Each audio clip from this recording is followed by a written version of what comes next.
আসসালামু আলাইকুম। আমি এখন একটা বাড়ি মুখ ৬ এর জমি পরিদর্শনে আসছি। এখানে বিভিন্ন ধরনের পোকার আক্রমণ দেখা যাচ্ছে। তার মধ্যে ডগা ও ফল ছিদ্রকারী পোকা দেখা যাচ্ছে।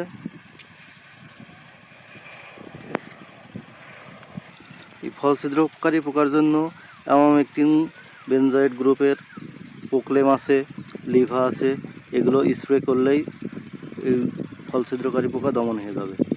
আরও কিছু পোকা আছে, যেরকম গান্ধী পোকা আছে, তারপরে জ্যাসিড পোকা আছে, যার আক্রমণে দেখা যাচ্ছে মোজাইক ভাইরাস ছড়িয়ে যাচ্ছে আস্তে আস্তে। জ্যাসিড পোকা আসলে মোজাইক ভাইরাসের বাহক। এই মোজাইক ভাইরাসের জন্য আক্রান্ত গাছ অপসারণ করে ফেলতে হবে এবং ইমিডাক্লোপিড গ্রুপের কীটনাশক স্প্রে করে দিলেই জ্যাসিড পোকা দমন হয়ে যাবে ইনশাআল্লাহ।